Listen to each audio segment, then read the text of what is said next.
Summer is finally here, and although we had a really lovely sunny end to May, it's actually been a pretty wet June so far.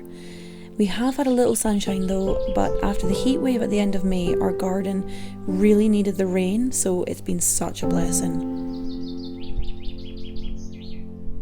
We don't have much to eat from the garden yet, but the fruit trees were covered in blossom late spring, and this has left us with the hope of a really good harvest in the summer and autumn months. The blackcurrants and gooseberries are growing nicely, and we have so many ideas for them this year. I am also waiting so patiently for the elderflower to come out, and I look forward to making a cordial or two and then some immune boosting syrups in the autumn months with the berries from the remaining flowers. I love how the most potent of berries are available in nature just in time to give us a boost before the cold winter months. It's almost as though the earth knows exactly what we need and at what time. That is why I have really been trying to focus on local and seasonal foods, because I feel we can benefit so much from eating in tune with nature and our local surroundings. I've been using some of our young kale leaves from the garden with mint in my smoothie recipes. We have so much mint at the moment. I planted it directly into the garden and ignored everyone's advice not to. Well, we now have so much. I also like to add some delicious authentic raw honey, homemade kefir milk or homemade kefir water, and a banana to my smoothies, and it seriously makes the most delicious smoothie recipe. Apart from like a fresh strawberry smoothie, this is probably my favourite breakfast in the summer months.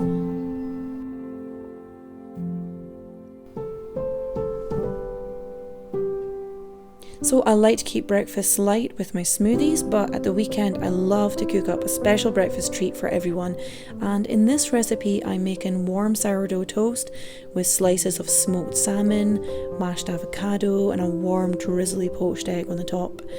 Food is love to me, and I like to think my kids feel that through the meals I serve up to them.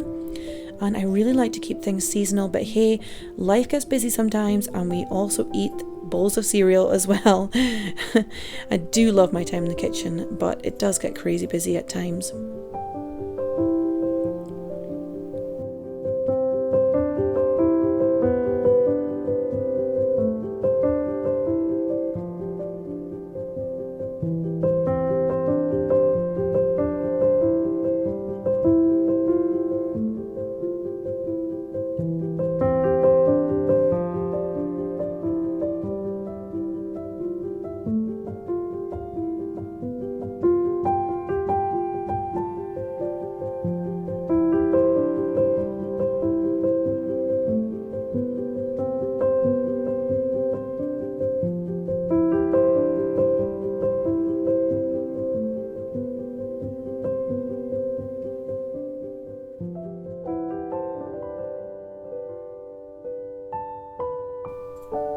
So for most of the month, I've spent so much time gardening, researching recipes for our new smokehouse we're building, and I also have been spending a great deal of my time chasing after little Mary because she is so speedy just now.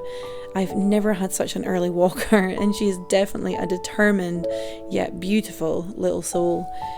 She inspires so many of my recipes. I really try to feed her so many different foods at the moment, just to try and introduce lots of different tastes and textures.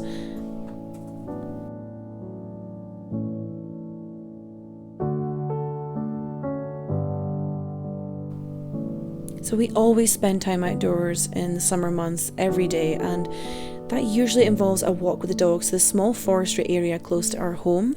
It's so beautiful there, and there are many things to forage throughout the seasons.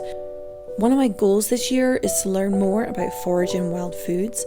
I know there are so many recipes I would love to try, and there are also many health benefits to eating wild foods as well. And as I was mentioning before, it's also another way to keep in tune with nature seasonally and our local surroundings. And there's also the whole sensory experience of foraging and the satisfaction of gathering and eating food in the wild as nature intended. In this next recipe, I am making a delicious smoked ham soup. My granny called this ham shunky soup. It is absolutely delicious and is my dad's favourite soup, and was probably my granddad's second favourite, Cullen skink being his first, of course. It's such a traditional Scottish recipe, and it's one that is really close to my heart. I ate it so much when I was growing up. And I either make mine with previously made bone broth or stock cubes if that's not available, and a smoked ham hoch. I tend to keep this one for the colder months, but we have had some really cold wet days recently, and I was craving a bowl of this delicious soup.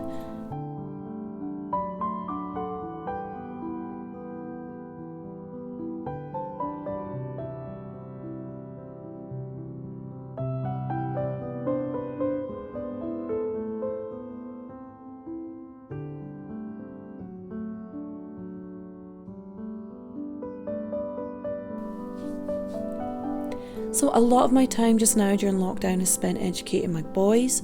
We do a lot of outdoor activities and are learning so many new skills.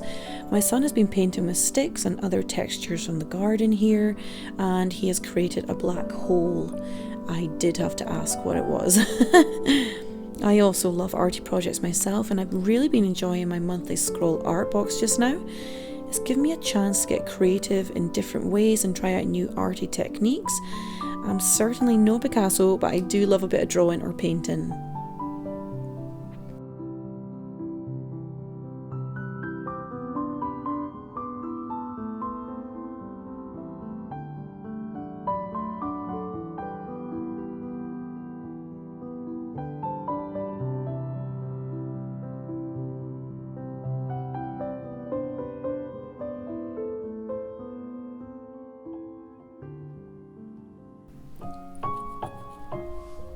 In this evening recipe, I am making a delicious Middle Eastern sweet and sour fish recipe.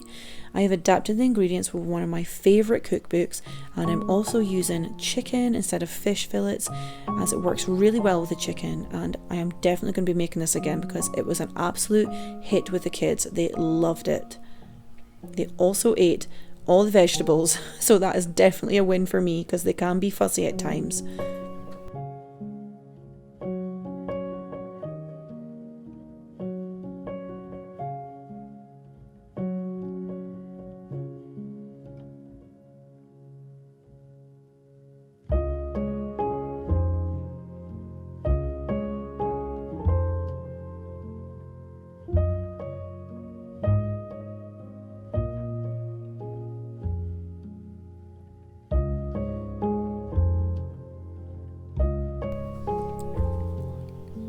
There's always housework and cleaning to be done at home in our wee cottage, but no matter what's left to be done after meal times, me and Mary always squeeze in time for a warm bath in all seasons, a hot drink, and a peek at the beautiful sunset, of course. Thank you so much for watching my first vlog in the wee Larder kitchen. I can't wait to share with you our beautiful harvests and recipes for next month. I hope to share some more seasonal recipes as well, and of course some more traditional Scottish recipes. I really love traditional Scottish cooking at the moment, and I find that so many recipes are not just simple and healthy, but they fit into the seasons really well because they had to rely so much on what was grown seasonally, traditionally, and also what was available locally. And I think if we go back to looking at our ancestors and how they lived in the kitchen, home and garden, we can learn and benefit so much from their knowledge and skills. And I really want to take some of that traditional knowledge back to you. So lots of love, and I hope you enjoy your gardening and cooking this June. Take care. Bye.